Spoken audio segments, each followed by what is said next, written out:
স্ত্রী মিলন করবেন কিভাবে? তাও মুহাম্মদ সাল্লাল্লাহু আলাইহি ওয়াসাল্লাম যা কিছু করতে চাচ্ছেন একজন মানুষের আদর্শ, যার নাম মুহাম্মদ সাল্লাল্লাহু আলাইহি ওয়াসাল্লাম। তো দেখেন তো আপনার সব কিছু তো তার আদর্শ আছে না ইহুদি খ্রিস্টান হিন্দুদের আদর্শ?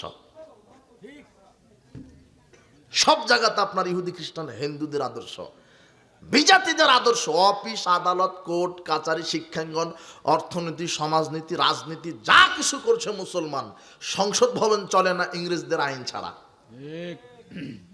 তোমার সংসদে আইন পাশ হয় না ব্রিটিশদের আইন ছাড়া। কে বলেছে তুমি ব্রিটিশদেরকে তাড়িয়েছো? ব্রিটিশদের দেহ চলে গেছে, ওদের আইন এখনো আছে বাংলাদেশে। ব্রিটিশদের ইংরেজদের তুমি এখনো দালালি করছো,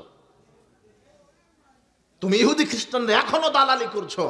মুহাম্মদ সাল্লাল্লাহু আলাইহি ওয়াসাল্লাম কঠোরভাবে বলছেন যে বিজাতিদের কারো আদর্শ মানবে আমি মুহাম্মদকে বাদ দিয়ে সে আমার উম্মত নয়। বিচার মাঠে যে কার কিভাবে কি বিচার হবে কে জানে ভালো? আল্লাহ। কিভাবে যে তিনি বিচার করবেন আল্লাহ বলছেন ওয়াইন্না কাসীরাম মিনান নাস বিলিকাই রাব্বিহিম লাকাফিরুন। পৃথিবীর অধিকাংশ মানুষ আমার সাথে সাক্ষাৎ করবে কাফের অবস্থায়। সূরা রুমের ৮ নম্বর আয়াত এটা। এই যুবক তুমি পড়বা, কোরআন মাজিদ না শিখলে আগামীকাল মক্তবে ভর্তি হয়ে শিখো। তুমি কোরআন জানো না বলে ইহুদি খ্রিস্টান তুমি গোলামি করছো। তুমি এখন তুমি কোরআন জানো না, তুমি ইসলাম জানো না, তুমি ইহুদি খ্রিস্টানের চাকর, ও যা বলে তাই। তুমি যদি কোরআন জানতে ইসলাম জানতে মুহাম্মাদের আদর্শ বুকে ধারণ করতে তাহলে ইহুদি খ্রিস্টানেরাই তোমার গোলামি করতো। কিন্তু তুমি মাথা বিক্রি করে দিয়েছো, তোমার পুরুষত্ব বিক্রি করে দিয়েছো, তোমার আদর্শ বিক্রি করে দিয়েছো। মুহাম্মদ সাল্লাল্লাহু আলাইহি ওয়াসাল্লাম বলছেন ওই ব্যক্তি আমার উম্মত নয় যা আমার আদর্শ বাদ দিয়ে বিজাতিদের আদর্শ মেনে চলে। ওই ব্যক্তি আমার উম্মত নয় যা আমার আদর্শ বাদ দিয়ে বিজাতিদের আদর্শ মেনে চলে। আপনাকে আমি কি দিয়ে কি বুঝাই? একজন মানুষের আদর্শ চলবে সব ক্ষেত্রে। আপনি দেখেন সব জায়গাতে অফিস আদালত কোর্ট কাচারি শিক্ষাঙ্গন সব ক্ষেত্রে বিজাতিদের আদর্শ আপনি মেনে চলছেন। মুহাম্মদ সাল্লাল্লাহু আলাইহি ওয়াসাল্লাম এরপরে খাস করে বলছেন, খাস করে লা তাশাব্বাহু বিল ইহুদি ওয়ালা বিন নাসারা। ইহুদি খ্রিস্টানের সাদৃশ্যতা অবলম্বন করো না, ইহুদি খ্রিস্টানের মতবাদের সাদৃশ্যতা অবলম্বন করো না, বিজাতিদের মতবাদের গোলামি করো না। যে বিজাতিদের মতবাদের গোলামি করবে সে আমার উম্মত নয়, সে আমার উম্মত নয়। মুহাম্মদ সাল্লাল্লাহু আলাইহি ওয়াসাল্লাম যখনই দেখেছেন ইহুদি খ্রিস্টানের সাদৃশ্য মুসলমান সমাজে তখনই মুহাম্মদ সাল্লাল্লাহু আলাইহি ওয়াসাল্লাম বাধা দিয়েছে। দেখেন তো আপনি তো তার উম্মত, আপনাকে ইহুদি খ্রিস্টানের বিরোধিতা করতে হবে, এটাই ঠিক। কাদিমা রাসূলুল্লাহ সাল্লাল্লাহু আলাইহি ওয়াসাল্লাম আল মদিনা। রাসূল সাল্লাল্লাহু আলাইহি ওয়াসাল্লাম মদিনাতে যখন প্রথম প্রবেশ করলেন তো গিয়ে দেখে যে ইয়াল আবুনা ফিহিমা, মদিনার যারা নতুন মুসলমান তারা 2টা দিন উৎসব পালন করছে। আল্লাহর নবী বলছেন মাহাজানিল ওমান, তোমরা এই যে 2টা দিন উৎসব পালন করো, আনন্দ উৎসব পালন করো, এই 2টা দিন কি? তখন ওরা জবাব দিচ্ছে কুন্না নালআবু ফিল জাহিলিয়াতি, আমরা জাহেলি যুগ থেকে 2টা দিন পালন করে আসছি, আমরা জাহেলি যুগ থেকে 2টা দিন পালন করে আসছি। তখন আল্লাহ নবী বলছেন তাই এই 2টা দিন তো ইহুদি খ্রিস্টানরা উৎসব পালন করে, তোমরা করবে কেন? ইন্নাল্লাহ কাদ আবদালাকুম বিহিমা খারাম মিনহুমা। ইহুদি খ্রিস্টানের বিরোধিতা করো, আল্লাহ তোমাদের এই ইহুদি খ্রিস্টানের 2টা দিনকে বাদ দিয়ে নতুন 2টা দিন দিয়েছেন, সেই 2টা দিন আনন্দ উৎসব করো। ইয়াউমাল আদহা ইয়াউমাল ফিতর, এক হচ্ছে ঈদুল আজহা আর এক হচ্ছে ঈদুল ফিতর। মুহাম্মদ সাল্লাল্লাহু আলাইহি ওয়াসাল্লাম কাদের দিবসকে বাতিল করে দিলেন? ইহুদি খ্রিস্টানের। সেদিন যদি বলতো যে না এই 2টা দিনও চলুক আর আল্লাহ যে 2টা দিন দিল এটাও চলুক, তাহলে 21শে ফেব্রুয়ারি পালন করা জায়েজ হতো, 26শে মার্চ পালন করা জায়েজ হতো, 16ই ডিসেম্বর পালন করা জায়েজ হতো। কিন্তু সেই দিন ইহুদি খ্রিস্টানের মানুষের তৈরি করা সব দিবসকে বাতিল করে দিয়েছে। তার মানে 21শে ফেব্রুয়ারি 26শে মার্চ 16ই ডিসেম্বর কবর দিতে হবে, এটা বাতিল, এটা চলবে না। কোনো মুসলমান মানুষের তৈরি করা দিবস পালন করতে পারে না। মৃত্যু দিবস কাকে বলে? জন্ম দিবস কাকে বলে? পৃথিবীর ইতিহাসে শ্রেষ্ঠ মানুষ যার নাম মুহাম্মদ সাল্লাল্লাহু আলাইহি ওয়াসাল্লাম, তার জন্ম দিবস সাহাবীরা পালন করেননি, তার মৃত্যু দিবস সাহাবারা পালন করেননি। দিবসই যদি পালন করা লাগে তাহলে পৃথিবীর ইসলামের ইতিহাসে প্রথম যুদ্ধ বদরের যুদ্ধ, সাহাবীরা বদর দিবস পালন করতেন, বদর দিবস পালন করেননি। আপনি এইভাবে দিবস পালন করছেন কেন? কি করলেন করতে পারে? সাবধান, ইহুদি খ্রিস্টানের বিরোধিতা করেন। হিনা সামা রাসূলুল্লাহ সাল্লাল্লাহু আলাইহি ওয়াসাল্লাম ইয়াউম আশুরা, মুহাম্মদ সাল্লাল্লাহু আলাইহি ওয়াসাল্লাম যখন মুহররমের 10 তারিখে সিয়াম নিজে রাখলেন, রাখার পরে সাহাবীদেরকে বলছেন তোমরাও সিয়াম রাখো। এখন সাহাবীগণ বলছেন ইন্নাহু ইয়াউমুন ইউআযযিমুহুমুল ইয়াহুদ ওয়ান নাসারা, আরে এই আশুরার 10 তারিখ, মুহররমের 10 তারিখ তো ইহুদি খ্রিস্টানের বড় দিন, তারা উৎসব পালন করে সিয়াম রাখে, তো আপনি রাখবেন কেন? আপনি তো ইহুদি খ্রিস্টানের বিরোধিতা করতে বলছেন। তখন মুহাম্মদ সাল্লাল্লাহু আলাইহি ওয়াসাল্লাম তাই তো, লা ইন বাকিতু লা কাবিলিন লাসুমান্নাত তাসিয়া, আগামী বছর যদি আমি বেঁচে থাকি তাহলে আগে 9 তারিখ রাখবো, মুহররমের 9 তারিখ রাখবো, এরপরে 10 তারিখ রাখবো।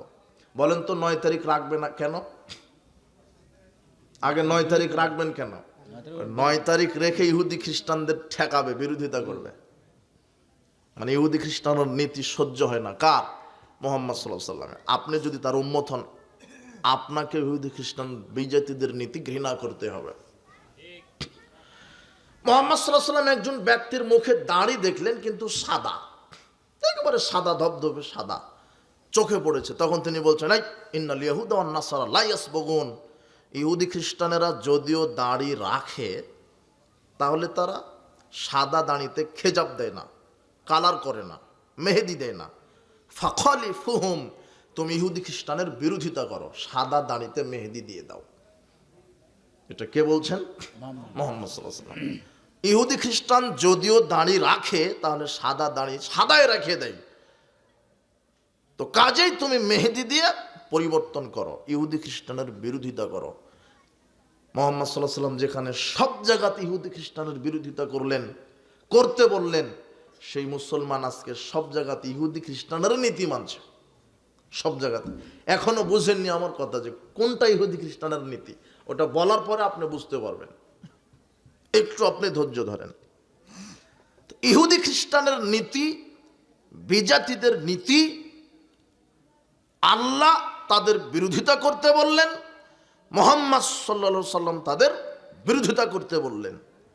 আব্দুল্লাহ ইবনে আমর রাদিয়াল্লাহু আনহু বলছেন রাসূল সাল্লাল্লাহু আলাইহি ওয়াসাল্লাম বলেছেন লা ইয়াতিয়ান্না উম্মতি মা তালা বানি ইসরাইল, আমার উম্মতের ওই অবস্থা হবে যে অবস্থা ইহুদি খ্রিস্টানের হয়েছিল।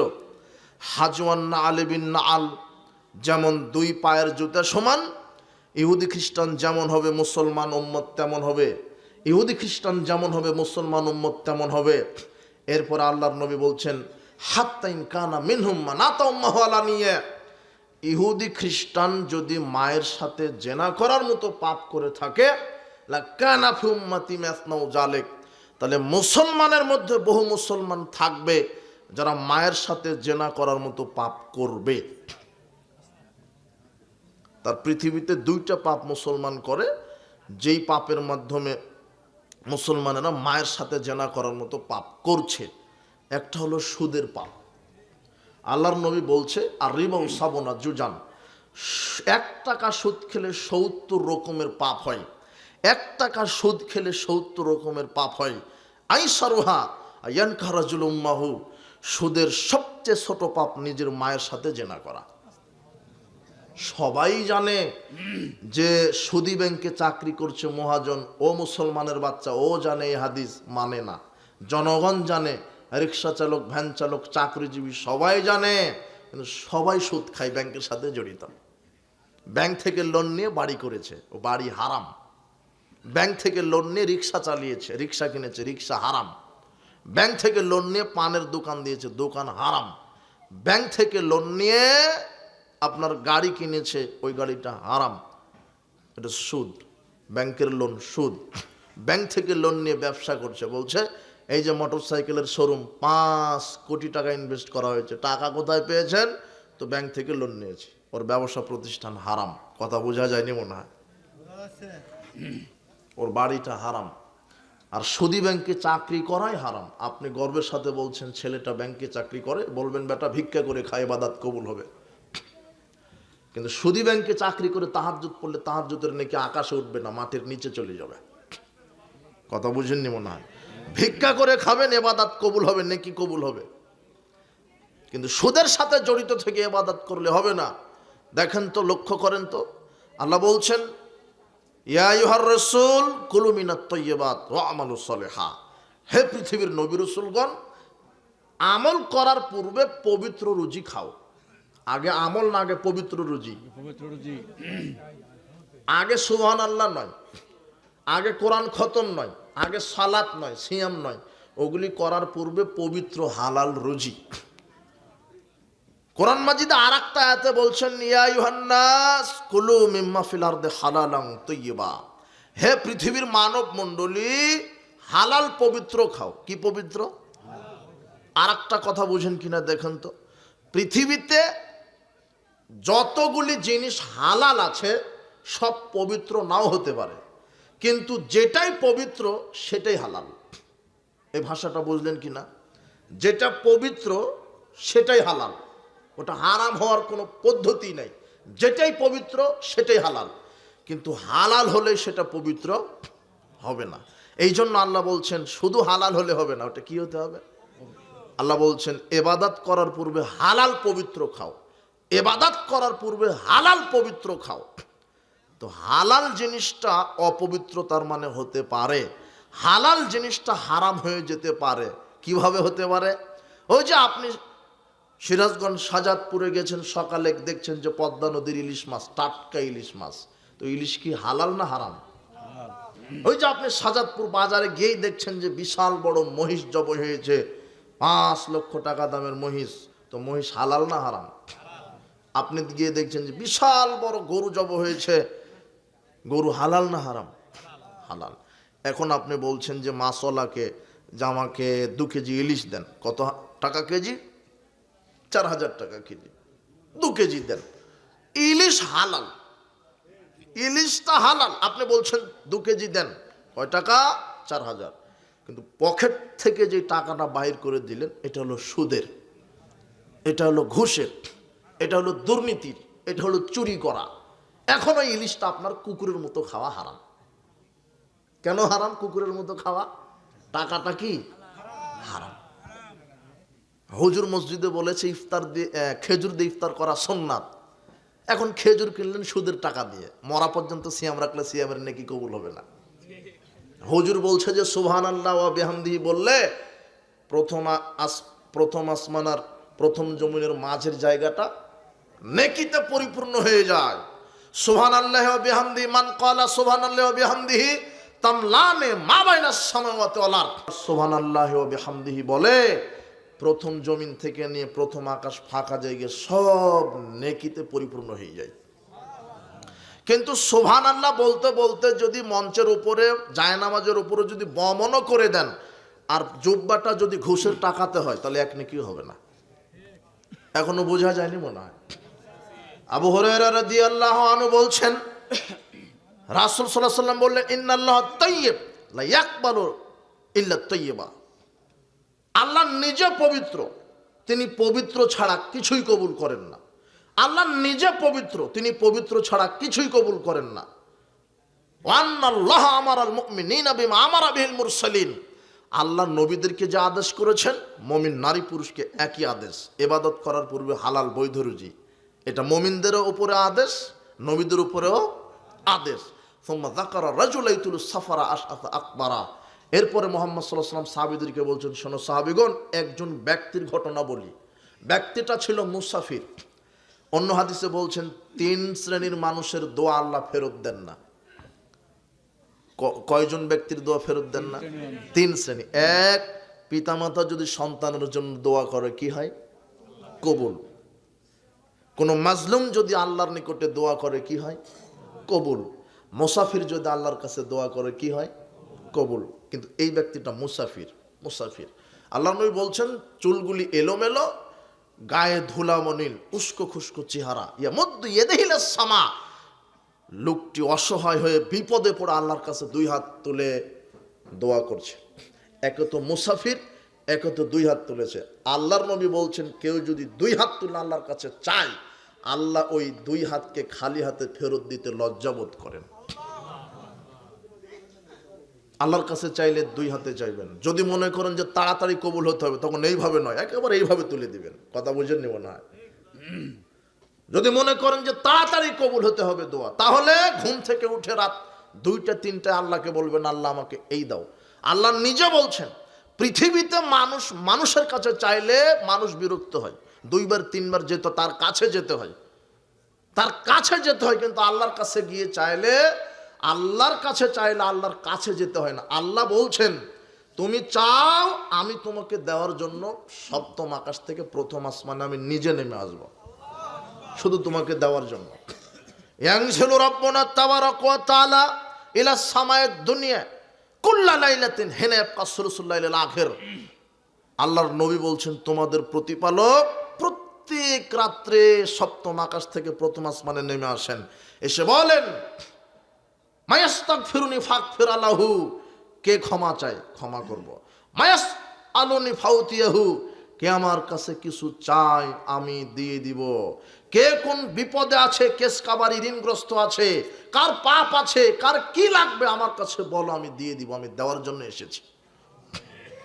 তখন ঘুম থেকে উঠে দুই হাত একেবারে আকাশের দিকে উঠে বলতেই থাকবেন, আল্লাহ পাপ ক্ষমা করো, আল্লাহ হালাল রুজির ব্যবস্থা করো, আল্লাহ হালাল চাকরির ব্যবস্থা করো, পাপ ক্ষমা করো, পিতামাতা মারা গেছে কবর শাস্তি মাফ করে জান্নাতের মেহমান হিসেবে কবুল করো।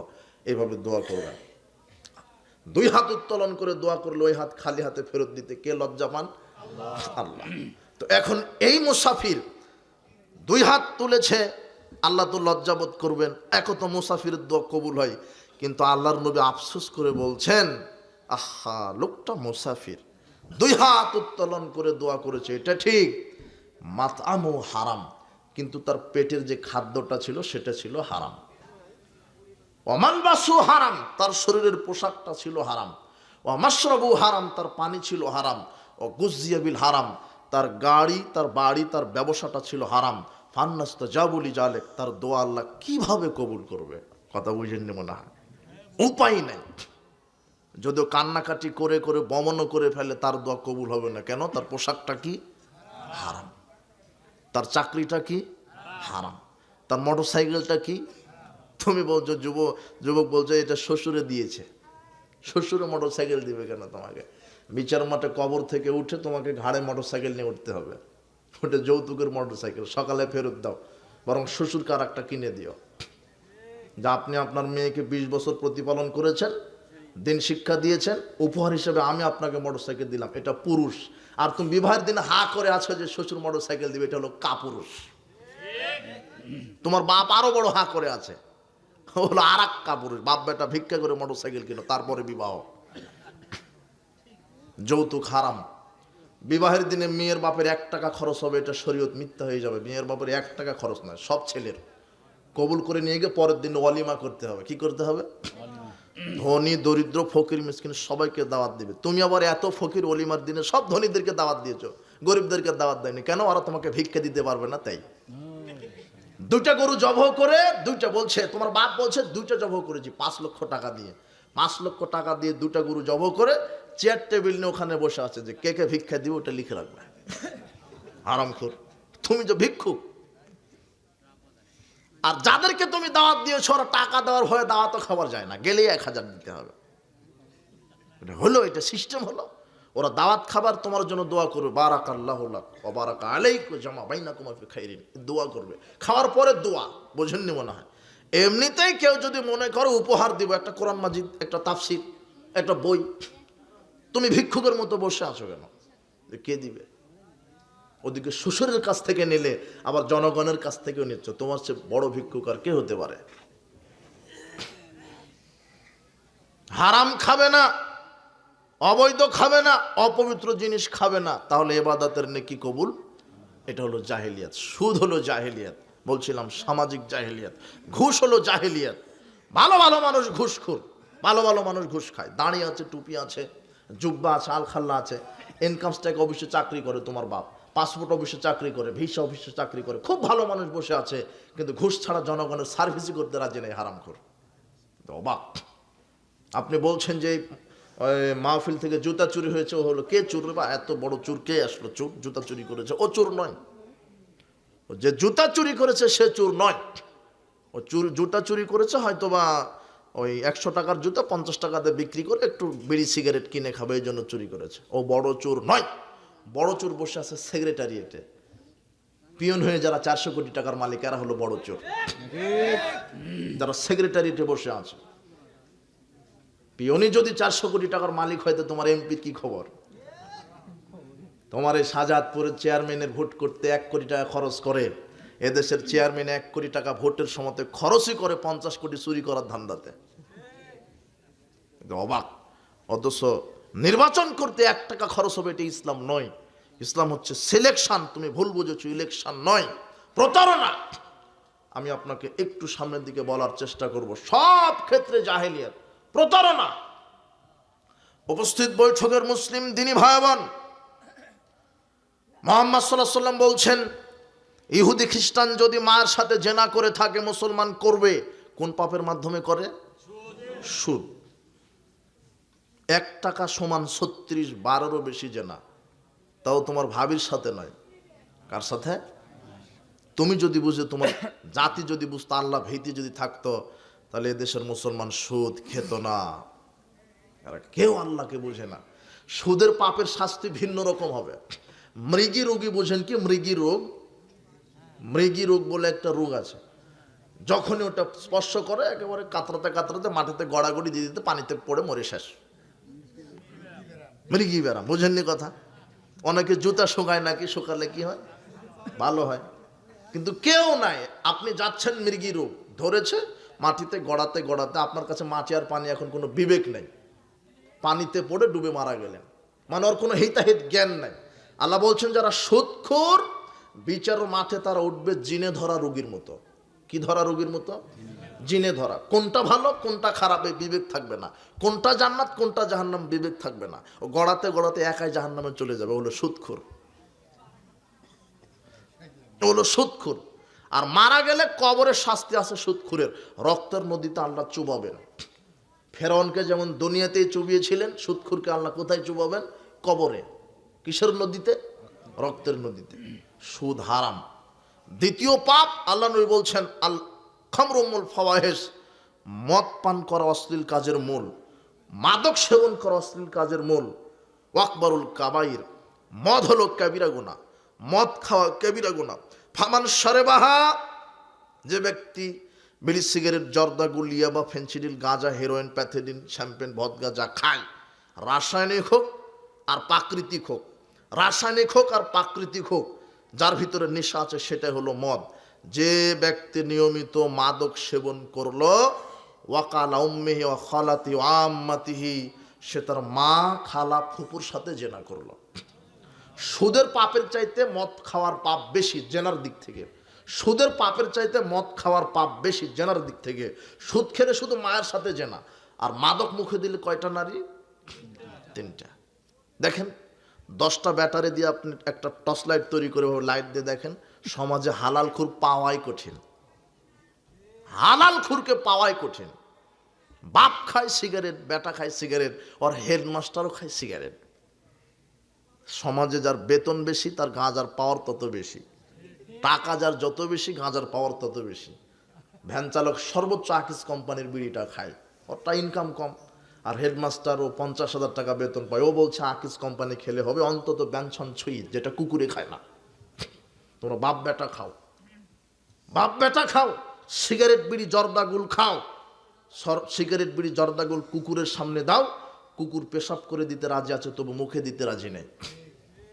পৃথিবীতে একটা প্রাণী আছে যে হালাল হারাম বিবেচনা করে না, যার নাম শুয়োর। শুয়োরের মুখে দাও, ও খাবে না। ওর বিবেকেও ধরবে যে না, এটা হলো খাবিস, অপবিত্র, এটা আমার মুখে যায় না। কিন্তু ওটা হুজুরের মুখে যায়, ওটা হেডমাস্টারের মুখে যায়, তোমার বাপের মুখে যায়। তোমরা কত খারাপ, আমি তোমাকে আর কি দিয়ে বুঝাবো। পৃথিবীতে কোনো পাগল নাই যে কোনো খাদ্য নিয়ে টয়লেটে ঢুকেছে। তুমি বাপ বেটা টয়লেটে ঢুকো সিগারেট নিয়ে। পৃথিবীতে কোনো পাগল নাই যদি বলা হয় যে এটা হলো বিষ, এই দুধ খেলে বিষ পান। তুমি দোকানে গেছো, 1 প্যাকেট ল্যাকটোজেন দেন, বাচ্চাকে খাওয়াবে তুমি। ল্যাকটোজেনের গায়ে লেখা আছে দুধ পান বিষ পান, বিশ্বাস করো তুমি কিনবে না। কিনবে নাকি? কিনবে না তো কিনবে না, লাঠি খুঁজে বলবে এই দোকানদার কি দুধ বিক্রি করিস, দুধ পান বিষ পান। কিন্তু তোমার হেডমাস্টার বলছে 1 প্যাকেট সিগারেট দেন। আর সবচেয়ে বড় ডিগ্রিধারী লোক, বিচক্ষণ লোক, সব বুঝে, কিন্তু এখানে এসে বিবেককে বিক্রি করে দিয়েছে। সিগারেটের প্যাকেটে লেখা আছে ধূমপান, ধূমপান বিষ পান লেখা আছে, ধূমপান বিষ পান, তাও খায়। যারা নিয়মিত মাদক সেবন করে তারা কয়জন নারীর সাথে জেনা করছে? 3 জন। জাহালাত, জাহেলিয়াত। গান বাজনা জাহেলিয়াত, হারাম খাওয়া জাহেলিয়াত। আপনার এলাকায় কি জমি কটের সিস্টেম আছে নাকি? মানে 2 লক্ষ টাকা আমি আপনাকে দিলাম, 1 বিঘা জমি নিব, 2 লক্ষ টাকা আপনাকে দিলাম, আমি 1 বিঘা জমি নিলাম, যতদিন টাকা আমাকে ফেরত না দেবেন আমি জমি খেতেই থাকবো, এটা নাকি? এটা হলো অরিজিনাল সুদের ব্যবসা, হারাম।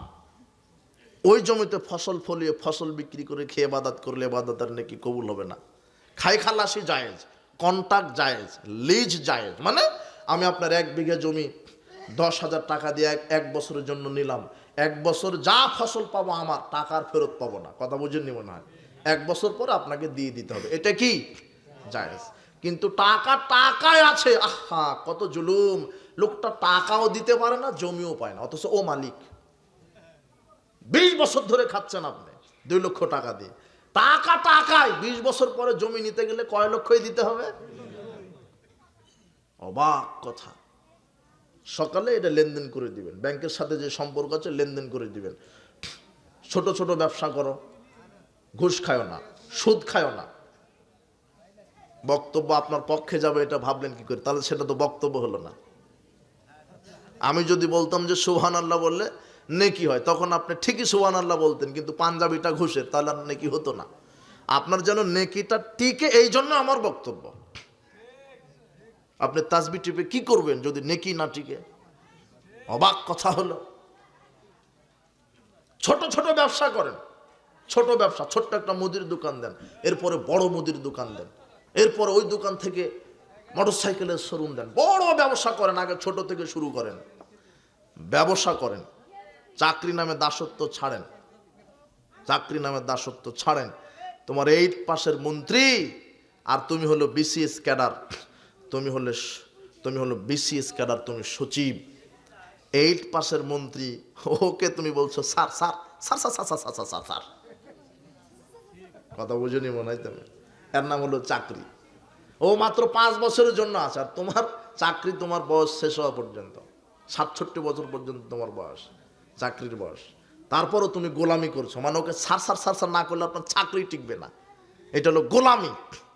চাকরি মানে চাকর, চাকর থেকেই চাকরি, এটা হলো গোলামি। আল্লাহর নবীর কাছে সবচেয়ে অর্থনীতির ভিত হচ্ছে ব্যবসা। তিনি বলছেন ব্যবসা করো, বিশ্বস্ত আমানতদার ব্যবসায়িক, বিচার মাঠে নবীদের সাথে, শহীদদের সাথে, সত্যবাদীদের সাথে জান্নাতে থাকবে। আবার 3 শ্রেণীর মানুষের সাথে আল্লাহ কথা বলবে না বিচারের মাঠে, তার একটা বিল হালাফিল কাযিব, যারা মিথ্যা কথায় ব্যবসা করে। কি কথায়? মিথ্যা কথায় ব্যবসা করে। আল্লাহর কসম, কাপড়টা 3000 টাকা দিয়ে কিনা আছে, আপনি কিনা দামেই দেন, অথচ কিনা আছে 2000 টাকা দিয়ে। এটা হলো মিথ্যা কথায় ব্যবসা। বোঝেননি মনে হয় কথা? সব চিটার বাটপাড়ে ভরে গেছে। হাজী সাহেব কাপড় বিক্রি করছে মিথ্যা কথায়। হাজী সাহেব 2 বার হজ করা আছে, 6 বার উমরা করা আছে। আর দিন শেষে হাজী সাহেব বলছে আজকে 2 লক্ষ টাকা ব্যবসা করেছি। বিশ্বাস করেন, মিথ্যা কথা ব্যবসা করলে ব্যবসা টিকবে না। ওই যে শোনালো যে আজকে 5 লক্ষ টাকা ব্যবসা করেছি, 2 দিন পরে দেখবেন যে প্রতি ব্যবসা প্রতিষ্ঠানে নাই, লুকই নাই, হারিয়ে গেছে, ঋণে জর্জরিত। ওই যে মিথ্যা কথা, প্রতারণা দিয়েছে, প্রতারণা। মিথ্যা কথায় ব্যবসা করবেন না। মিথ্যা কথায় ব্যবসা করলে রুজি হারাম হয়, ইবাদত টিকে না, বিচারের মাঠে আল্লাহ তার সাথে কথা বলবে না, পাপ ক্ষমা করবে না।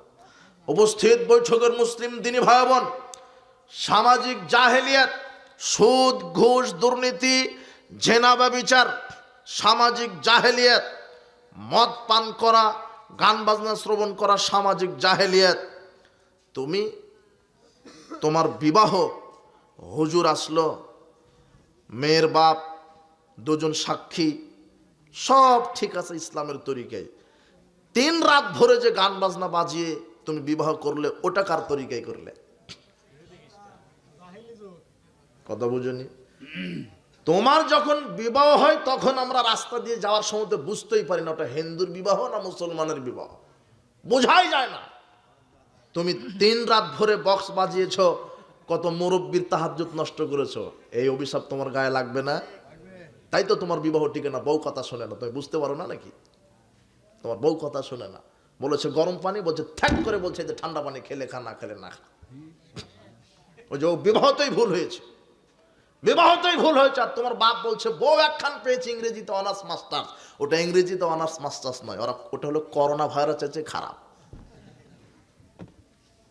ও টাইট প্যান্ট ছাড়া পরে না, চুল লম্বা করেই না, খালি চুল ছাঁটে, খালি ভ্রু চিকন করে, খালি দাঁত সানিত করে। আল্লাহর নবী বলছেন যেই নারী চুল ছাঁটে, চুল খাটো করে, ভ্রু চিকন করে, দাঁত সানিত করে, ওই নারীর উপরে আল্লাহর পক্ষ থেকে অভিশাপ, গজব। ওই নারীর উপরে আল্লাহর পক্ষ থেকে অভিশাপ, গজব। বিবাহতে নির্ণয় করে বিবাহ করো। যুবক, বিবাহ করার সময়তে শুধু তুমি একটা স্ত্রী বউ পাচ্ছ এই কথা নয়, বিবাহের সাথে সাথে তুমি মনে রেখো যে ও হলো তোমার সন্তানের মা হবে। কে হবে? ও হলো সন্তানের মা। তোমার স্ত্রী যেন সন্তানকে সঠিক শিক্ষা দিতে পারে এমন বিচক্ষণ দিনদারি নারী বিবাহ করো। আল্লাহর নবী বলছেন তুনকাহুল মারাতুল আরবাইন, পুরুষ মানুষ নারী 4টা জিনিস দেখে বিবাহ করে। লি মালেহা, সম্পদ দেখে, দোষ নাই, দেখেন। লি হাসাবিয়া, বংশ দেখে, দেখেন। অলি জামালিয়া, সৌন্দর্য দেখে, দেখেন। লি দিনিহা, দিনদারিতা দেখে, যারা খুব বিচক্ষণ দিনদারিতা দেখে। সম্পদ থাকলে ভালো, না থাকলে কোনো ক্ষতি নেই। বংশ ভালো হলে ভালো, না খারাপ হলেও কোনো ক্ষতি নেই। সৌন্দর্যতা হলে তো ভালো, সৌন্দর্য না থাকলে ক্ষতি নেই। কিন্তু দিনদারিতা না থাকলে দুনিয়াতেও ক্ষতি, বিচারের মাঠেও ক্ষতি। দিনদারিতা যদি না থাকে, দিনদারিতা যদি না থাকে তাহলে বিচারের মাঠেও ক্ষতি, দুনিয়াতেও ক্ষতি। আল্লাহর নবী বলছেন দুনিয়াতে ফিতনা ফাসাদ বাড়বে, পরকালে ফিতনা ফাসাদ বাড়বে। 3 শ্রেণীর মানুষ জান্নাতে যাবে না, তার মধ্যে এক হচ্ছে দায়ুস। দায়ুসকে, যার বউ আর বেটি ল্যাংটা হয়ে ঘুরে। তোমার এত হায়া, তোমার ইতস্তত বোধ নাই, হায়া নাই, লজ্জা নাই, শরম নাই, তুমি তোমার বউকে ছবি তুলে ফেসবুকে দিয়ে বলছে এটা আমার বউ, একটু দোয়া করবেন। তোমার বউ জাতি দেখবে কেন? ওটা তো তোমার সম্পদ। তুমি আবার বউকে দিয়ে আবার নাকি টিকটকও করো। তুমি কুকুরের চেয়ে খারাপ। কুকুরের একটা হায়া আছে, এখন দেখেন কুকুরে কুকুরে মিলিত হলে খেড়ের পালার মতে যায়, দেখেননি মনে হয়? ওরাও একটা লজ্জা আছে যে মানুষ দেখছে, আর তোমার ওই কুকুরের মতো হায়া নাই। তুমি স্বামী স্ত্রী, তোমরা 2 জনে টিকটক করে জাতির সামনে উলঙ্গ হয়ে দেখাচ্ছ জাতিকে, তোমার লজ্জা শরম কিছুই নাই। তুমি দায়ী। তোমার বউ বেপরদায় চলার কারণে জাহান্নামী, আর তুমি দায়ী হওয়ার কারণে জাহান্নামী। বিবাহতে তোমার ভুল হয়েছিল, এগুলি সামাজিক জাহেলিয়াত। বিবাহের বৈঠকে গান বাজনা বাদ্যযন্ত্র বাজবে, সামাজিক জাহেলিয়াত। এখানে করণীয় কি? সমাজের মসজিদের যে সর্দার, ইমাম, সভাপতি, সেক্রেটারি, 4 জন। কয়জন? 4 জন। যিনি সভাপতি মসজিদের, যিনি ইমাম, যিনি সেক্রেটারি, আর একজনকে মুয়াজ্জিন, এই 4 জন ধরেন। 4 জনকে প্রতিবাদী হতে হবে। যেই বিবাহে বাদ্যযন্ত্র বাজবে সেই বিবাহে তারা যাবে না, বিবাহ পড়াবে না। আর মসজিদের সর্দার, গ্রামের সর্দার বিবাহের বৈঠকে গিয়ে প্রথমে বলবে আসসালামু আলাইকুম, এই বাদ্যযন্ত্র বাজানো বন্ধ করতে হবে। এটা হলো জাহেলিয়াত। যদি না করে তাহলে ওগুলি লাথি মেরে ফেলে দিতে হবে, আর নাম সর্দার। না হলে সর্দার কাল্লা বিচার মাঠে ধরবেন যে তুমি কেমন সর্দারি করেছো, সমাজে জাহেলিয়াত চলে। এখন কথা তো উল্টা হলো, বলছেন যে হুজুর সর্দার কি করে গান বাজনা বিরোধিতা করবে? সর্দারের মেয়েকে গান বাজনা বাজিয়ে বিয়ে দিয়েছে, তো ও সর্দার হলো কেন? অবাক কথা। মসজিদের অনেক সর্দার আছে, সভাপতি আছে, এরাই বেনামাজি। মসজিদের দায়িত্বশীল, মসজিদের ক্যাশিয়ার, এরাই হলো দুর্নীতিবাজ, মসজিদের টাকা মেরে খায়। সব জায়গাতে জাহেলিয়াত, সব জায়গাতে দুর্নীতি, জাহেলিয়াতে পরিপূর্ণ। দেখেন তো হাদিসটা বুঝতে পারেন কিনা? ইয়াতি আলা নাসে জামান, মানুষের উপর একটা সময় আসবে, ইয়াজতামিউনা ইউসাল্লুনা ফিল মাসাজিদ, মসজিদ পরিপূর্ণ হয়ে সালাত আদায় করবে, ওয়া লাইসা ফিহি মুমিন, কিন্তু কারো ভিতরে ঈমান থাকবে না। মসজিদ পরিপূর্ণ কে থাকবে? মুসল্লি। ভিতরে কি থাকবে না? ঈমান থাকবে না। ও 20 বছর ধরে সালাত আদায় করে, 20 বছর ধরে সুদের ব্যবসাও করে, 20 বছর ধরে সালাত আদায় করছে, জর্দাও খায়, 20 বছর ধরে সালাত আদায় করছে, গান বাজনাও শোনে, 20 বছর ধরে সালাত আদায় করছে, পরকীয়ার সাথেও জড়িত, 20 বছর ধরে সালাত আদায় করছে, দুর্নীতির সাথেও জড়িত, 20 বছর ধরে সালাত আদায় করছে, ঘুষের সাথেও জড়িত। মাদ্রাসার প্রিন্সিপাল, এ হলো আরাক হারামখোর, দাঁড়িয়ে আছে, টুপি আছে, আলখাল্লা জুব্বা সবই আছে, বছরে বছর উমরা করে। মাদ্রাসার প্রিন্সিপাল, মাদ্রাসার অধ্যক্ষ যখন নিয়োগ বাণিজ্য করতে বসেছে, তখন বলছে যে 2 লক্ষ টাকা মিষ্টি খাওয়ার জন্য দিতে হবে। এটা প্রিন্সিপালের ভাষা। কয় লক্ষ লাগে আর মিষ্টি খেতে? 2 লক্ষ। দিতে দেরি হলে বলবো যে তাড়াতাড়ি দেন, জামাতের সময় হয়ে যাচ্ছে।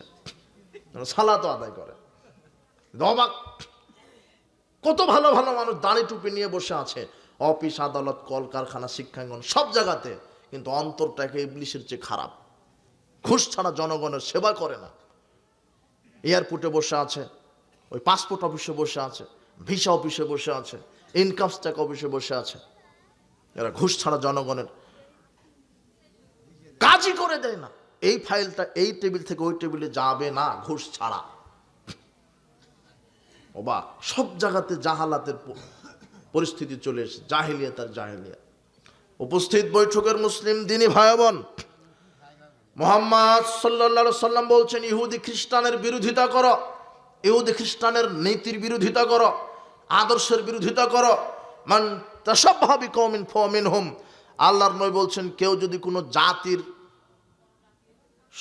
সাদৃশ্যতা অবলম্বন করে, সে তাদের সাথেই উঠবে বিচারের মাঠে। আপনি যার সাদৃশ্যতা অবলম্বন করবেন, আপনি তার সাথেই বিচারের মাঠে উঠবেন। এই কথা মুহাম্মদ সাল্লাল্লাহু আলাইহি সাল্লাম বলছেন। তিনি বলছেন, আমার আদর্শ বাদ দিয়ে যদি, মুহাম্মদ সাল্লাল্লাহু আলাইহি সাল্লামের আদর্শ বাদ দিয়ে যদি মানুষ অন্য কারো আদর্শ মেনে চলে, তাহলে সে আমার উম্মত নয়। মুহাম্মদ সাল্লাল্লাহু আলাইহি সাল্লামের আদর্শ হচ্ছে ইসলাম। বলেন তো কি? ইসলাম। মুহাম্মদ সাল্লাল্লাহু আলাইহি সাল্লামের আদর্শ সুন্নাহ হচ্ছে মুখে দাড়ি রেখে দিতে হবে। কি দিতে হবে? দাড়ি রেখে দিতে হবে। দাড়ি রাখা ফরজ। কি? দাড়ি রাখা কি? ফরজ। আল্লাহর নবী বলছেন, ওয়াফিরুল লিহা ওয়াফুস শাওয়ারিব, দাড়ি ছেড়ে দাও, মুছ খাটো করো। দাড়ি ছেড়ে দাও, মুছ খাটো করো। এটা মুহাম্মদ সাল্লাল্লাহু আলাইহি ওয়াসাল্লামের আদর্শ। মুহাম্মদ সাল্লাল্লাহু আলাইহি ওয়াসাল্লামের আদর্শ প্যান্ট টাকনোর উপরে, পাজামা লুঙ্গি টাকনোর উপরে, কিন্তু আপনি প্যান্ট পাজামা টাকনোর নিচে পরে আছেন, আর আপনার বোনটা টাকনোর উপরে। মানে আপনি হলেন হিজড়া, আপনার বোন হলো পুরুষ। খারাপ লাগলো না কথাটা? খারাপ লাগলো কি না? আপনি উল্টা পদ্ধতি করছেন। আপনি নিচে, অথচ নিচে রাখবে কে? আপনার বোন। আর উপরে রাখবে কে? ভাই। আল্লাহর নবী বলছেন, ওই ব্যক্তি জাহান্নামে যাবে যে ব্যক্তি প্যান্ট পাজামা লঙ্গি টাকনোর নিচে পরিধান করবে। ওই পুরুষ, যেই পুরুষ প্যান্ট পাজামা লঙ্গি টাকনোর নিচে পরিধান করবে, অট্টকুন জাহান্নামে জ্বলবে। এটা কত বড় কথা! এটা জাহেলিয়াত। উপস্থিত বৈঠকের মুসলিম দিনী ভাই বোন, মুহাম্মদ সাল্লাল্লাহু আলাইহি ওয়াসাল্লাম বলছেন, আমার উম্মতের ওই অবস্থা হবে যে অবস্থা ইহুদি খ্রিস্টানের হয়েছে। যেমন 2 পায়ের জুতা সমান, সব ক্ষেত্রে মুসলমান ইহুদি খ্রিস্টানের নীতি মেনে চলছে। অফিস আদালত কল কারখানা শিক্ষাঙ্গন অর্থনীতি সমাজনীতি রাজনীতি সব জায়গাতে। দেখেন তো, ইসলাম, মুহাম্মদ সাল্লাল্লাহু আলাইহি ওয়াসাল্লামের আদর্শ কি? ইসলাম। এমন কোন জায়গা নাই যেখানে ইসলামের বিধান নাই, এমন কোন জায়গা পাবেন না। মানুষ যা কিছু করবে সব জায়গাতে আল্লাহ বিধান দিয়ে দিয়েছেন। কিভাবে করবেন? ঘুমাবেন কিভাবে? আল্লাহ বলছেন, ডান কাতে ঘুমাও, আল্লাহুম্মা বিসমিকা আমুতু ওয়া আহইয়া বলো। ঘুম থেকে উঠবেন কিভাবে? আলহামদুলিল্লাহিল্লাযী আহইয়ানা বা'দা মা আমাতানা ওয়া ইলাইহিন নুশুর, এই দোয়া বলো। পেশাব পায়খানায় যাবেন কিভাবে? বিসমিল্লাহি আল্লাহুম্মা ইন্না নাউযু বিকা মিনাল খুবসি ওয়াল খাবাইস, এটা বলো। বের হওয়ার পরে কি বলবেন? কুফরানাকা। পোশাক গায়ে দিবেন কিভাবে? আল্লাহর নবী বলছেন ডান হাতলটা আগে ঢুকিয়ে দিও। এরপরে দোয়া বলো, আলহামদুলিল্লাহিল্লাযী কাসানি হাযা ওয়া রাযাকানি মিন গায়রি হাওলিন মিন্নি ওয়ালা কুওয়া। খাবেন কিভাবে? ডান হাত, বিসমিল্লাহ বলো। খাওয়া শেষে কি বলো? আলহামদুলিল্লাহিল্লাযী আত'আমানি হাযা ওয়া রাযাকানি মিন গায়রি হাওলিন মিন্নি ওয়ালা কুওয়া। আল্লাহর নবী বলছেন খাওয়া শেষে যদি কেউ এই দোয়া পড়ে তার বিগত সব পাপ আল্লাহ ক্ষমা করে। অন্তত বলেন আলহামদুলিল্লাহ। তার মানে খাবেন কিভাবে, ঘুমাবেন কিভাবে, জুতা পরবেন কিভাবে? আল্লাহ নবী বলছেন ডান পা আগে দাও বিসমিল্লাহ বলে। খোলার সময়তে বাম পা আগে খোলো, পরে ডান পা খোলো। তার মানে জুতা থেকে, পোশাক থেকে শুরু করে খাওয়া, পেশাব পায়খানা, ঘুমানো, যা কিছু করছেন। বাড়িতে ঢুকবেন কিভাবে? আল্লাহ নবী বলছেন ঢোকার সময়তে সালাম দাও। বাড়িতে ঢোকার সময়তে কি? সালাম। আল্লাহর নবী বলছেন তিন শ্রেণীর মানুষ আল্লাহর জিম্মাদারে থাকে। সালাসাতুন যামিনুন আলাল্লাহ। তিন শ্রেণীর মানুষ আল্লাহর জিম্মাদারে থাকে। ইম্মাতা আদখালাহুল্লাহুল জান্নাহ। এই তিন শ্রেণীর মানুষ যদি মারা যায় আল্লাহ জান্নাত দিবেন। ওয়াইন আশা, যদি বেঁচে থাকে, রুজিকা কুফিয়া, আল্লাহ তাদেরকে রুজি দিবেন, যথেষ্ট হবে। আল্লাহ তাদেরকে রুজি দিবেন, তা যথেষ্ট হবে। তিন শ্রেণীর মানুষ আল্লাহর জিম্মাদারে থাকে, মারা গেলে জান্নাত, বেঁচে থাকলে রুজির ব্যবস্থা হবে। তিন শ্রেণীকে মান দাখালা বাইতা ফাসাল্লামা আলাইহি, যে ব্যক্তি বাড়িতে প্রবেশের সময় সালাম দিয়ে প্রবেশ করে। কি দিয়ে? বলবেন আসসালামু আলাইকুম ওয়া রাহমাতুল্লাহ। বাড়িতে কেউ থাক না থাক, তালা দেওয়া থাক না থাক, বাড়িতে প্রবেশ করবেন কি বলে? সালাম দেয়। আল্লাহর নবী বলছেন যে ইজা দাখালার রাজুল বাইতাহু ফাসাল্লামা, যখন কোনো মানুষ বাড়িতে প্রবেশের সময় সালাম দেয়, কলা শয়তান, শয়তান বলে যে এই বাড়িতে থাকার আর সুযোগ নেই। কেন? কি দিয়ে ঢুকেছে?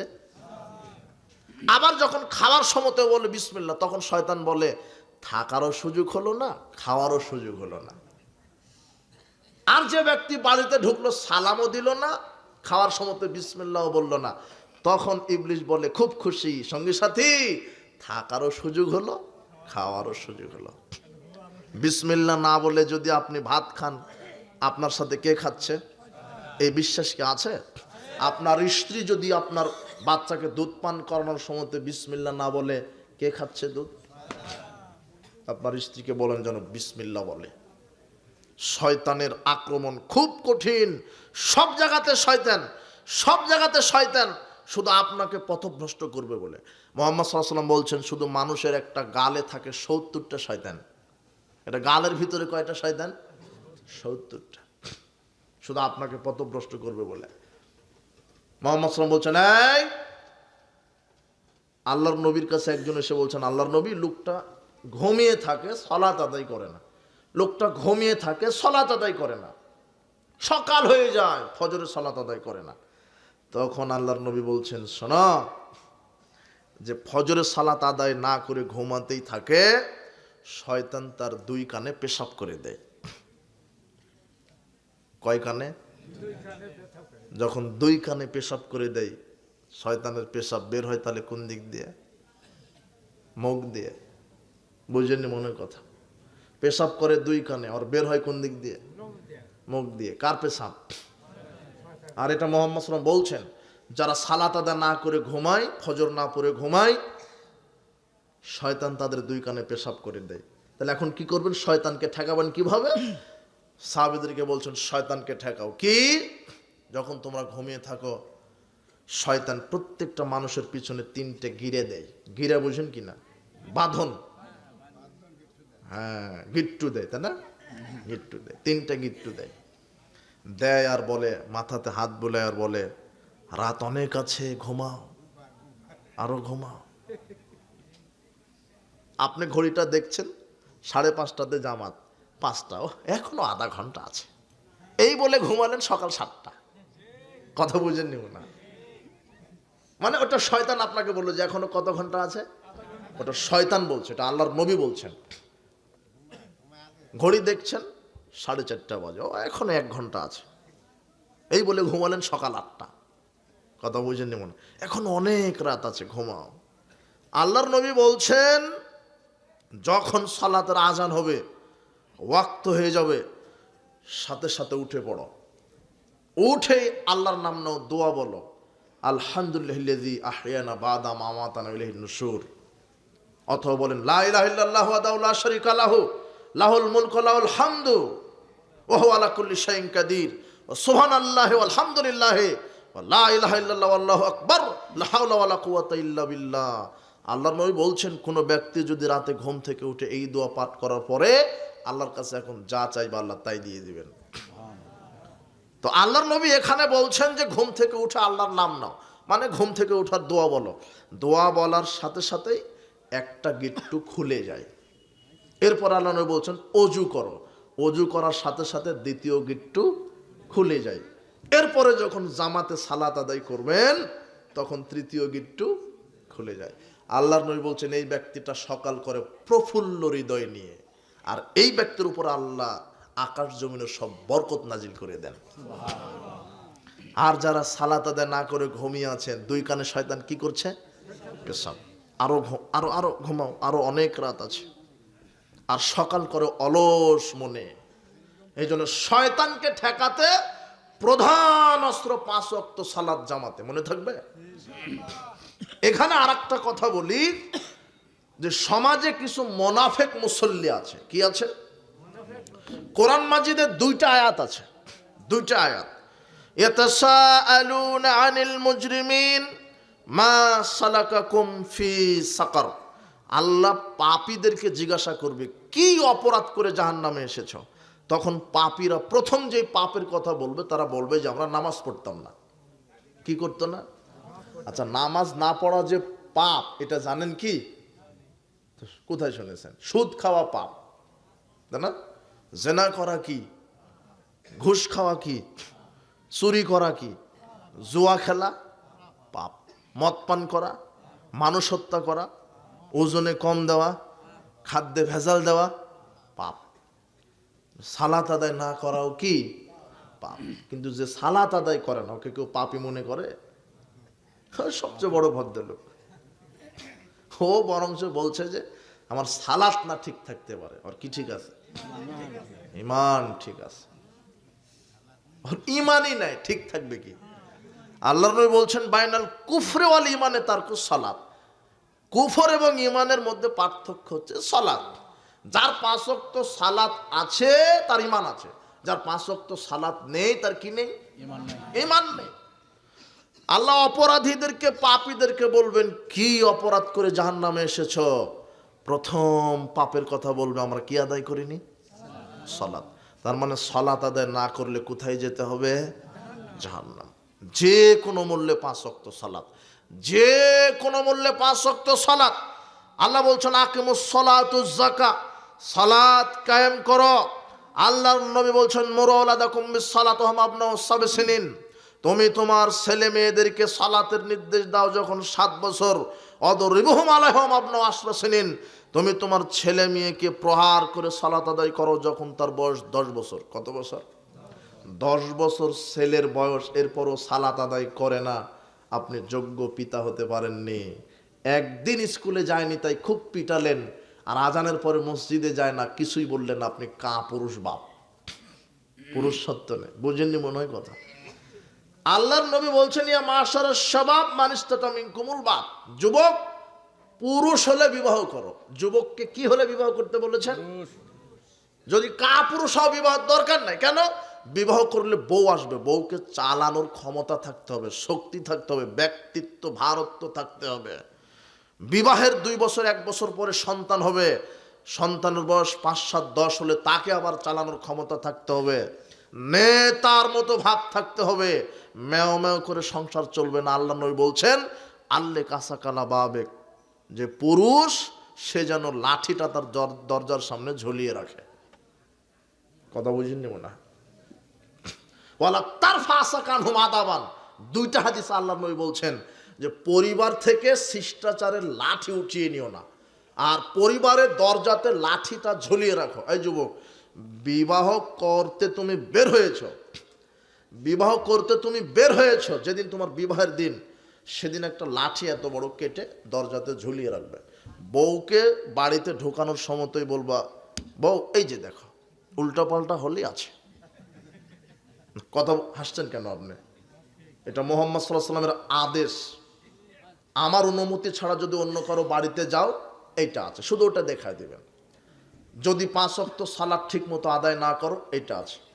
আমার অনুমতি ছাড়া যদি হাটে বাজারে যাও, এটা আছে। আমার অনুমতি ছাড়া যদি অন্যের গীবাত করো, পরনিন্দা করো, এটা আছে। আপনার মেয়েকে বলবেন, আম্মু তোমার কোচিং কয়টা থেকে কয়টা? তাব্বু 12টা থেকে 1টা। যেতে লাগে কত? আধা ঘন্টা। আসতে লাগে কত? আধা ঘন্টা। তাহলে 11:30টায় বের হবে। যেতে লাগবে কত? আধা ঘন্টা। 12টায় গেল, কোচিং কত? 1 ঘন্টা। 1টা। আসতে লাগবে কত? আধা ঘন্টা। কয়টা বাজবে? 1:30টায় আপনার মেয়ে বাড়িতে। এখন যদি 2টা বাজে মেয়ে আসে না, তখন মেয়েকে বলতে হবে, আম্মু 2টা বেজে গেল, যদি না আসো, এইটা আছে। বুঝেননি মনের কথা? আপনার মেয়েটা চলে গেছে কিসের 2টা? একটা শিক্ষা সফরে চলে গেছে মালাকুল মউতের সাথে। বলছে যে আব্বু আমার সাথে বয়ফ্রেন্ড আছে। বয়ফ্রেন্ড, কোনো সমস্যা নেই, বয়ফ্রেন্ড আছে। না, আপনিও সাদা সিধে মুরব্বী মানুষ, তাহাজ্জুদ পড়েন, এখন আপনি আল্লাহর কাছে দোয়া করছেন, আল্লাহ মেয়েকে সই সালামতে ফিরিয়ে দিও। তো এমন সই সালামত, বিবাহের পূর্বেই পেটে বাচ্চা। অবাক কথা। আপনি আমাকে ফোন দিয়ে বলছেন, মৌলানা সাহেব একটা ফতোয়া। কি? আমার মেয়েকে বিবাহ দিয়েছি 1 সপ্তাহ হলো, কিন্তু জামাই পক্ষের লোকেরা বলছে মেয়ের পেটে 4 মাসের বাচ্চা আছে। তখন আমি বললাম, শিক্ষা সফরে কতদিন গেছে? 31 নাইট কতবার পালন করেছে? পহেলা বৈশাখ কতদিন পালন করেছে? আর বিশ্ব লুচ্চা দিবস কতবার পালন করেছে? তখন বলছে যে বেহিসাব, হিসাবই নেই। তখন আমি বলছি যে ওই যে ওখানে বীজ ঢুকে গেছে, তাই বিবাহের পূর্বেই পেটে কি? শুনতে খারাপ লাগে, এই যুবক, এটাই ঠিক। বিবাহের পূর্বে বাচ্চা আসলো কেন? তোমার বোন, তোমার বাপ, তোমার ভাই তোমাকে ছাড়া শিক্ষা সফরে যাবে না। শিক্ষা সফরে যাওয়া নিষেধ নয়, মাহারাম ছাড়া যাবে না। তোমাকে না নিয়ে যাবে না, তোমার বাপকে না নিয়ে যাবে না। গেছে, আপনিও আপনারও আকীদা যে শিক্ষক হলো পিতা সমতুল্য গুরু, এমন গুরু ধর্ষণ করে ছেড়ে দিয়েছে। অবাক। সাবধান। তাহলে মেয়েকে আপনি বলবেন, আম্মু 10 মিনিট দেরি হলে কি আছে? দেখবেন যে মেয়েটা ঠিক 1:30টায় কোথায় হাজির? বাড়িতে। ছেলেকে বলবেন, বেটা বাজারে যাও, বাজার করো, করে চলে আসো। 10 মিনিট দেরি হলে এটা আছে। সবাই তখন ঠিক, যেহেতু কি আছে? আল্লাহর নবী এটাই বলছেন, লাঠি দরজাতে ঝুলিয়ে রাখো। কি দরজাতে ঝুলিয়ে রাখো? লাঠি ঝুলাবেন কি করে? আপনার স্ত্রী আপনার জন্য ঝুলিয়ে রেখেছে। কেন? আপনার স্ত্রী, আপনার শ্বশুর আর আপনার শাশুড়ি, 3 জনের কাছে আপনি হলেন গরু ছাগল। বলেন তো কি? কেন গরু ছাগল? আপনি বিবাহের দিনে আপনার শ্বশুর আপনাকে কিনে নিয়েছে 3 লক্ষ টাকা যৌতুক দিয়ে। গরু কিনতে লাগে 3 লাখ টাকা, বড় ধরনের বিদেশি গরু কিনতে 3 লাখ লাগে। তো বিবাহের দিন আপনার শ্বশুর আপনাকে কয় লাখ টাকা দিয়ে কিনে নিয়েছে? 3 লাখ। এখন আপনি যৌতুক নেওয়ার কারণে আপনার স্ত্রী, আপনার শ্বশুর, আপনার শাশুড়ির কাছে আপনি গরু ছাগল। যেভাবে চালাবে আপনাকে সেভাবে চলতে হবে। আর যদি যৌতুক না নিতে, তাহলে তোমার পুরুষত্ব থাকতো। কথা বুঝেননি মনে হয়? লাঠিটা ঠিক রাখবেন। পিটিয়ে সালাত। আল্লাহ নবী বলছেন 10 বছর হলেও সালাত আদায় করে না, পিটাও। পিটিয়ে সালাত, পিটিয়ে সালাত, যে কোনো মূল্যে সালাত। সালাত বাধ্যতামূলক আদায় করতেই হবে। সালাত বাধ্যতামূলক, সালাত আদায় করতে হবে। শোনেন, দাঁড়িয়ে সালাত আদায় করতে পারেন না, বসে বসে সালাত আদায় করতে হবে। কথা বুঝেননি? বসে পারেন না, শুয়ে। শুয়ে কিভাবে? 2 পাটা কেবলার দিকে দিয়ে দিবেন, নিয়ত করবেন, আল্লাহু আকবার, সানা, আউযুবিল্লাহ, বিসমিল্লাহ সহ সূরা ফাতিহা, অন্য একটা সূরা, আল্লাহু আকবার, সুবহান রাব্বিয়াল আযীম। কোথায় চলে গেলেন? আপনি আছেন কিভাবে? শুয়ে। এটা ইশারাতে সালাত। শুয়ে আছেন, একবার শুয়ে আছেন, আল্লাহু আকবার, সুবহান রাব্বিয়াল আযীম। কোথায় এখন? সামি আল্লাহু লিমান হামিদা, রব্বানা লাকাল হামদ, আল্লাহু আকবার, সুবহান রাব্বিয়াল আ'লা। কোথায়? আপনি আছেন কিভাবে? শুয়ে। এটা হলো ইশারাতে সালাত, বুঝেননি মনে হয়। আত-তাহিয়াতু লিল্লাহি ওয়াস-সালাওয়াতু ওয়াত-তাইয়্যিবাত, আসসালামু আলাইকুম রাহমাতুল্লাহ, আসসালামু আলাইকুম রাহমাতুল্লাহ, এটা হলো ইশারাতে সালাত, বুঝেননি কথা? তারপরেও সালাত, তারপরেও সালাত। পানি, অজু করতে সালাত, পানি নেই, তায়াম্মুম, মাটি দিয়ে কি তায়াম্মুম। তায়াম্মুম কিভাবে করবেন? বিসমিল্লাহ বলে 2 হাত মাটির উপরে একবার, এরপরে ফু দিবেন, মুখমণ্ডল একবার মাসা, সমস্ত মুখমণ্ডল, বাম হাত দিয়ে ডান হাতের কবজি পর্যন্ত একবার, ডান হাত দিয়ে বাম হাতের কবজি পর্যন্ত একবার, এই হয়ে গেল কি তায়াম্মুম। তায়াম্মুম। পানি নাই, মাটিও নেই, এখন বলবেন আল্লাহ মাটিও পাইনি তাই সালাত আদায় করবো না, তাই কি না? বিনা অজু বিনা তায়াম্মুমে কি সালাত? সালাত আদায় করবেন, কেবলা বুঝতে পারেন না, কেউ নাই যে কাকে জিজ্ঞাসা করবেন, আপনি কেবলাও বুঝতে পারেন না, এখন আল্লাহ বলছেন ফাইনামা তুওয়াল্লু ফাসাম্মা ওয়াজহুল্লাহ, যেদিকেই এখন তুমি ঘিরে সালাত আদায় করো আমি তোমার সালাত কবুল করে নেব। তবুও সালাত, যেদিকেই মুখ ফেরাও সেদিকে আমার চেহারা আছে, যেদিকেই মুখ ফেরাও সেদিকে আমার চেহারা আছে। এখন তোমার কেবলা লাগবে না, বুঝতেই পারো না, জনগণ থাকলে চিনে নেবেন, যে চিনতে না পারেন যেদিকে ফিরিয়ে সালাত তবুও সালাত। শোনেন এই যুবক, তোমার আর একটা কথা বলি, তোমার বাড়িতে তোমার দাদা আছে, তোমার দাদি আছে, বয়স 80-90, ওই পেশাব পায়খানা আটকে রাখতে পারে না। তোমার দাদা যখন রুকুতে যায় টপ করে ঝরঝর করে পেশাব বের হয়ে যায়, বয়সের কারণে। কি আটকে রাখতে পারে না? পেশাব। তোমার দাদি যখন সেজদাতে যাচ্ছে পেটে চাপ লেগে পায়খানা বের হয়ে যাচ্ছে, একেবারে বয়সের কারণে পেশাব ঝরঝর করে বের হয়ে যাচ্ছে। তারপরেও তোমার দাদি আর দাদা বলতে পারবে না বেটা পেশাব পায়খানা আটকাতে পারি না তাই সালাত আদায় করি না। এইদিকে তোমার দাদা দাদি রুকু করবে, সেজদা করবে, পেশাব পায়খানাও করবে, পেশাব পায়খানা করবে, এদিকে একসাথে সালাতও আদায় করবে। আল্লাহ তোমার দাদা দাদির পুরো সালাত কবুল করে নেবে, তবুও সালাত। বুঝেননি মনে হয় কথা? সালাত। এখন সংক্ষেপে আপনার সাথে যে কথা, যে বিচারের মাঠে আল্লাহ বলবেন কি অপরাধ করে জাহান্নামে এসেছো, তারা কি বলবে? সালাত আদায় করিনি।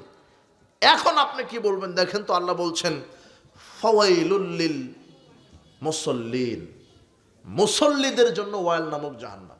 কাদের জন্য? মুসল্লি কারা?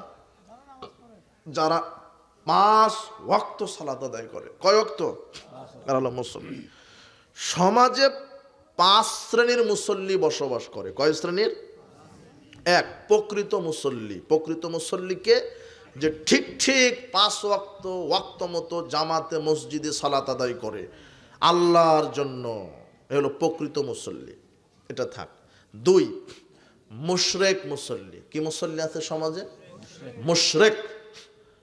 মুশরিক মুসল্লিকে যে শুধু জুমাবারে পড়ে, শুক্রবারে পড়ে, আর রমাদানের 1 মাস পড়ে, বাকি 11 মাস আর 1 সপ্তাহ কি করে না? পড়ে না। এলো কি মুসল্লি? মুশরিক। এই মুশরিক মুসল্লি মারা গেলে এর গোসল দেওয়া যাবে না, এর কাফন হবে না, জানাজা হবে না, শুধু পুঁতে রাখতে হবে যাতে দুর্গন্ধ না আসে। বুঝেননি মনে হয় কথা? এলো মুশরিক। এরপরে 3 নম্বর হলো কাফের মুসল্লি। কি মুসল্লি? কাফের। কাফেরকে যে একদমই সালাত আদায় করে না, সালাতকে নিয়ে তুচ্ছ তাচ্ছিল্য করে, যে একদমই সালাত আদায় করে না, সালাতকে নিয়ে তুচ্ছ তাচ্ছিল্য করে, এ হলো কাফের। 1 নম্বর প্রকৃত মুসল্লি, 2 নম্বর মুশরিক, 3 নম্বর কাফের, 4 নম্বর ফাসেক। 4 মুসল্লিকে ফাসেক মুসল্লিকে যে প্রতিদিনই সালাত আদায় করে, প্রতি সপ্তাহ প্রতিদিন 365 দিন, কিন্তু হঠাৎ শয়তানি বদমাশি করে 1 ওয়াক্ত ছেড়ে দিয়েছে। হঠাৎ অন্তরটা টানে যে সালাতটা আদায় করলাম না, আবার শয়তানি বদমাশি করে একটু অলসতা দেখায়, এ হলো ফাসেক। এর বাঁচার পথ আছে, কথা বুঝেননি মনে হয়? ফাসেক, এর বাঁচার পথ আছে। 5 নম্বর মুসল্লি মোনাফেক মুসল্লি। 5 নম্বর কি? মোনাফেক। আর মোনাফেক মুসল্লির 7টা বৈশিষ্ট্য, 6টা 7টা বৈশিষ্ট্য। কয়টা দেখেন তো? 7টা বা 6টা যদি আপনার ভিতরে থাকে তাহলে আপনি কি? মোনাফেক। দেখেন তো আছে কিনা, সংশোধন হন।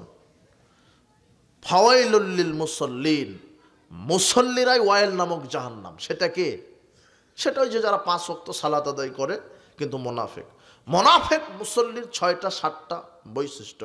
এক, এরা 5 ওয়াক্ত সালাত আদায় করে, মসজিদে পড়ে না। দেখেন তো আপনি আছেন কি না? 5 ওয়াক্তই পড়ে, কোথায় পড়ে না? মসজিদে। 2, 5 ওয়াক্তই পড়ে, জামাতে পড়ে না। দেখেন তো আপনি আছেন কি না? কিসে পড়ে না? জামাতে। 3, 5 ওয়াক্তই পড়ে, আওয়াল ওয়াক্তে পড়ে না, ওয়াক্ত মতো পড়ে না। দেখেন তো আপনি আছেন কিনা? ওয়াক্ত বুঝেন কিনা? আল্লাহ বলছেন ইন্নাস সালাতা কানাত আলাল মুমিনিনা কিতাবাম মাওকুতা, নিশ্চয়ই সালাত মুমিনদের উপরে আমি ওয়াক্ত মতো ফরজ করেছি। কি মতো? ওয়াক্ত। আমি ওয়াক্ত নির্ধারণও করে দিয়েছি। আল্লাহর রাসূলের কাছে জিজ্ঞাসা করা হলো আইয়ুল আমাল আফদাল, শ্রেষ্ঠ আমল কোনটা? তখন তিনি বলছেন না সালাতু ফি আউয়ালি ওয়াক্তিহা, আউয়াল ওয়াক্তে 5 ওয়াক্ত সালাত আদায় করা। কি ওয়াক্তে? আউয়াল ওয়াক্তে। আবু জার গিফারিকে মুহাম্মদ সাল্লাল্লাহু আলাইহি ওয়াসাল্লাম বলছেন, এই আবু জার, কাইফা আনতা, তুমি তখন কি করবে? ইযা কানাত আলাইকা উমারাউ ইউআখিরুনা আস-সালাতা ওয়াক্তাহা ওয়া ইউমিতুনা আস-সালাতা ওয়াক্তাহা, যখন মানুষ সালাতকে তার ওয়াক্ত থেকে সরিয়ে নিয়ে যাবে, সালাতকে তার ওয়াক্ত থেকে মেরে ফেলবে, তখন তুমি তোমার সালাত কিভাবে আদায় করবে? তখন আবু জার গিফারি বলছেন, ফামাতা আমরুনি, আপনি আমাকে নির্দেশ দেন কিভাবে সালাত আদায় করব। আপনি তো নবী, আমি তো নবী না, আমি তো বলতে পারি না। তখন আল্লাহর নবী বলছেন, যেই এলাকায় যেই সমাজে যারা সালাতকে তার ওয়াক্ত থেকে সরিয়ে মেরে ফেলে দেরিতে সালাত আদায় করবে, সল্লিস সালাত আলি ওয়াক্তেহা, তুমি তোমার সালাত একা একাই ওয়াক্ত মতো পড়ে নাও। কি মতো? ওয়াক্ত মতো, আউয়াল ওয়াক্তে তুমি পড়ে নাও। ফাইন আদরাকতাহা মাহুম, এরপরে যদি তাদের সাথে সালাত পাও আদায় করো। ফাইন্নাহা লাকা নাফিলা, সেটা তোমার জন্য নফল হবে। কি হবে? নফল। যেই মসজিদগুলিতে ওয়াক্তকে মেরে ফেলে সালাত আদায় করা হচ্ছে, ওই মসজিদ ওই জামাতে অ্যাটেন্ড হওয়া ফরজ নয়। যেই মসজিদে আউয়াল ওয়াক্তে সালাত হচ্ছে, ওয়াক্ত মতো সালাত হচ্ছে, ওই মসজিদে ওই জামাতে অ্যাটেন্ড হওয়া কি ফরজ। যদি না হন তাহলে মুনাফিক। কিন্তু আজকে শতকরা 98টা মসজিদে সালাতকে ওয়াক্ত থেকে সরিয়ে নেওয়া হয়েছে।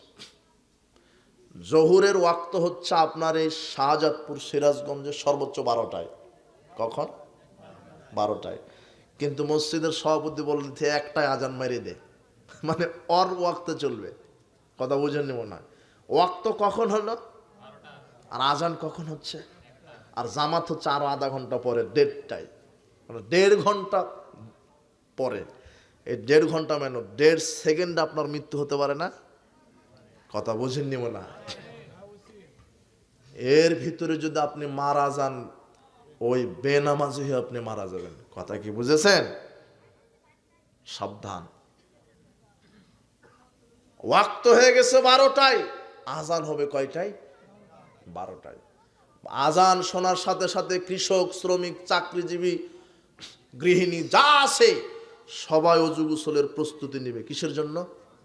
এখন আপনি বলবেন অজু গোসল করতে তো মৃত্যু হতে পারে। কথা বুঝেননি মনে হয়? 12টায় আজান, 12:30টায় জামাত, আধা ঘন্টা চাকরিজীবী, কৃষক, শ্রমিক অজু গোসল করে মসজিদে আসবে। কথা বুঝেননি মনে হয়? একটু দেরি লাগবে না? আজান হয়ে গেছে, আধা ঘন্টার মধ্যে চলে আসবে।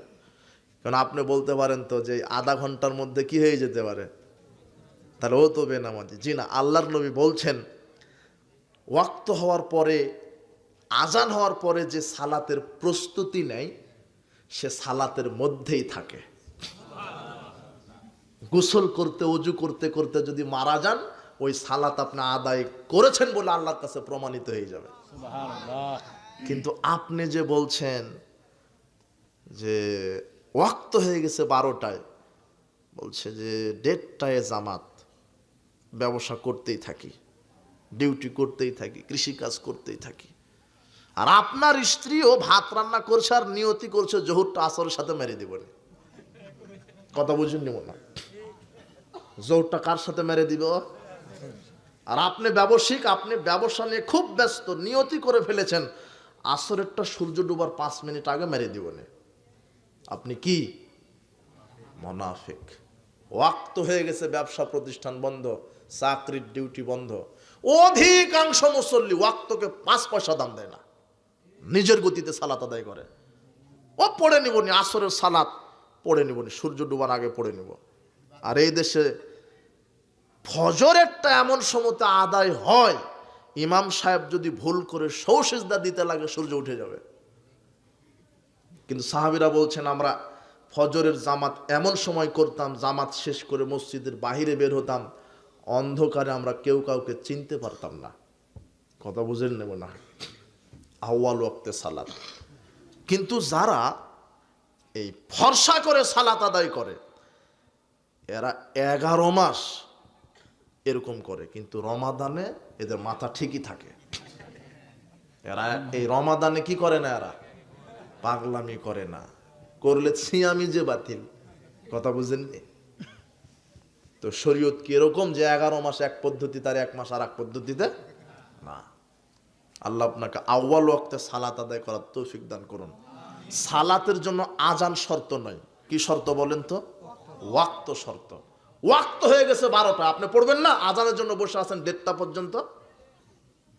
রাসূল সাল্লাল্লাহু আলাইহি ওয়াসাল্লাম বলছেন, মুসনাদ আহমদ 3601 নম্বর হাদিস, আল্লাহর নবী বলছেন, সল্লু ফি বুয়ুতিকুম ফিল ওয়াক্তে। যখন ওয়াক্ত হয়ে যাবে তুমি তোমার সালাত একাকী বাড়িতে পড়ে নাও। শেষ যারা সালাতকে ওয়াক্ত থেকে সরিয়ে মেরে ফেলেছে, ওই জামাতের চাইতে বাড়িতে একাকী আউয়াল ওয়াক্ত সালাত আদায় করা 1000 গুণ আল্লাহর কাছে উত্তম। ওয়াক্ত মতো সালাত আদায় করবেন। কিন্তু যেই মসজিদগুলিতে ওয়াক্ত মতো হচ্ছে সেখানে জামাতে অ্যাটেন্ড হতেই হবে। কথা কি বুঝেছেন? আর যদি নিজের মতো করে সালাত আদায় করেন, আপনি ভাত রান্না করছেন, ঘর ঝাড়ু দিচ্ছেন, কাপড় কাচা দিচ্ছেন, আপনি গৃহিণী অনেক ব্যস্ত, কিন্তু ওয়াক্ত হয়ে গেছে ভাত রান্না বন্ধ। আপনি চাকরির ডিউটি করছিলেন, ওয়াক্ত হয়ে গেছে ডিউটি আধা ঘন্টার জন্য বন্ধ। ব্যবসাতে খুব ব্যস্ত, ওয়াক্ত হয়ে গেছে আধা ঘন্টার জন্য ব্যবসা প্রতিষ্ঠান বন্ধ। আপনি কৃষি কাজে নেমেছেন, ওয়াক্ত হয়ে গেছে কৃষি কাজ বন্ধ। আগে কি সালাত। যদি আপনি ওয়াক্ত মতো সালাত আদায় না করেন আপনি মুনাফিক হয়ে যাবেন। জামাতে যদি সালাত আদায় না করেন আপনি মুনাফিক হয়ে যাবেন। মুনাফিকের 4 নম্বর বৈশিষ্ট্য, মুনাফিক মুসল্লিরা না সালাত আদায় করে মানুষকে দেখাবার জন্য। কিসের? মানুষকে। মানুষ আমাকে বলবে বলে মুসল্লি। কোরআনে আল্লাহ বলছেন ইউরাউনান নাস, তারা কাকে দেখানোর জন্য সালাত আদায় করে? মানুষকে দেখাবার জন্য। 5 নম্বর বৈশিষ্ট্য, এরা রুকু সেজদা ঠিক মতো করে না। সেজদাতে যেতে দেরি, উঠতে আবার মারতে। মানে আল্লাহ নবী বলছেন 3 শ্রেণীর মুসল্লি আছে যারা কাকের মতো ঠুকিয়ে সালাত আদায় করে। তার এক, কাকের মতো ঠুকায়, এ হলো মুনাফিক। রুকু সেজদা ঠিক মতো, লম্বা ভাবে সেজদা। আল্লাহর নবী বলছেন তোমরা এমন ভাবে সেজদা করো যাতে করে পেটের নিচ দিয়ে ছাগলের বাচ্চা চলে যেতে পারে। কিসের বাচ্চা? ছাগলের বাচ্চা। নারী পুরুষের সালাতের কোনো পার্থক্য নাই। যে মৌলানা সাহেব বলেছেন নারী পুরুষের সালাতের পার্থক্য আছে, ও জাতিকে প্রতারণা দিচ্ছে মাত্র। পুরুষ বাঁধবে নাভির নিচে, মহিলা বাঁধবে বুকের ওপরে, এরকম হাদিস পৃথিবীতে নাই। নারী পুরুষের একই বিধান, বুকের ওপরে। নারী পুরুষ রুকু সেজদা কিয়াম কুদ একইভাবে লম্বা ভাবে সেজদা। কিন্তু অনেক মহিলা সেজদা করে 4 হাত পা একত্রিত করে। দেখবেন আপনার স্ত্রী যে সেজদা করেছে, দেখবেন যে 2 হাতের বাহুটা মাটির সাথে লেগে দিয়েছে, 2 কনুইটা হাঁটুর সাথে লেগে দিয়েছে। কথা বুঝেননি মনে হয়? ছাগলের বাচ্চা তো বহুদূরের কথা, পিঁপড়া যাওয়ার কায়দা নেই। যদি পিঁপড়া যেতে চায় তাহলে ঘুরে যেতে হবে। এই সালাত আল্লাহ কবুল করবে না। সাবধান, রুকু সিজদা ঠিক মতো। আল্লাহর নবী বলছেন সবচেয়ে বড় চুর হলো সালাত চুর। সাহাবীরা বলছেন কাইফা ইয়াসরিকু সালাতাহু, সালাত কিভাবে চুরি করে মানুষ? আল্লাহর নবী বলছেন লা ইউতিম্মু রুকুহা ওয়ালা সুজুদাহা, যারা রুকু সিজদা ঠিক মতো করে না এরা সালাতকে চুরি করে। সালাত পরিপূর্ণ। আল্লাহ বলছেন হাফিজু আলা সালাওয়াত, সালাতকে হেফাজত করো। কি করো? হেফাজত। ওয়াক্ত মতো রুকু সেজদা ঠিক মতো করতে হবে, নাহলে সালাত বাতিল হয়ে যাবে, মুনাফিক হয়ে যাবেন। মুনাফিক মুসল্লির 6 নম্বর বৈশিষ্ট্য,